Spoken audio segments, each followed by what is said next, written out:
இப்போ உணவு வகைகளில் என்னென்ன மாதிரியான உணவு எடுக்கலாம் அப்படின்னு பார்த்தீங்கன்னா, நான் சொன்ன மாதிரி வந்துட்டு எண்ணெய் பொருள்கள் வந்து அதிகமாக எடுக்க வேணாம். அதே மாதிரி காய்கறிகள் வந்து நிறைய எடுக்கலாம். பிஞ்சு காய்கறிகள் நிறைய எடுத்துக்கலாம்.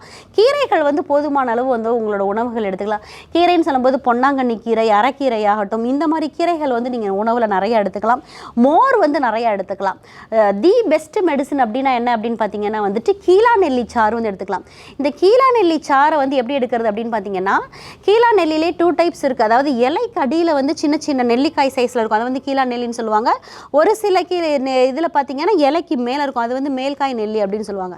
இந்த கீழா நெல்லி வந்து சுமார் வந்துட்டு நம்ம தரையடியிலேருந்து பார்க்கும்போது ஒரு ஒரு ஒரு இன்ச், அந்த ஒரு அடி அவ்வளோதான் வளர்ந்துருக்கும். ஸோ அதை வந்து என்ன பண்ணணும் அப்படின்னு பார்த்தீங்கன்னா, இலைகளை மட்டும் கில்லாமல் வேரோடு நல்லா அந்த கிள்ளி எடுத்துட்டு அதை நல்லா அந்த மண் போகிற மாதிரி நல்லா அலசிட்டு, தண்ணியில் நல்லா அலசிட்டு, நல்லா வந்து மைய அரைச்சிட்டு, மிக்ஸி இருந்தால் மிக்ஸியில் அரைக்கலாம், இல்லை அம்மியில் நல்லா அரைச்சிட்டு மோரோடு சேர்த்து நீங்கள் வந்து ஒரு 15 நாள் வந்து எடுத்துக்கிட்டீங்க அப்படின்னா கண்டிப்பாக வந்து கண்கூடாகவே வந்துட்டு உங்களோட பிலிரூபின் லெவல் வந்து குறையிறத வந்து பார்க்கலாம்.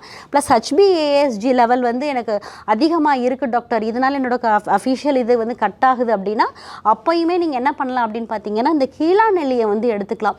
இதை பவுடர் ஃபார்ம்லையும் எடுத்துக்கலாம், இல்லை அரைச்சி கற்கமாக பண்ணிவிட்டு, கற்கம்னா அந்த உருண்டையாக பண்ணிவிட்டு மோரில் வந்து நீங்கள் தாராளமாக 15 நாள் to 20 நாள் தாராளமாக எடுத்துக்கலாம். Dr. Srivarma's Vajicare, his wellness for her happiness.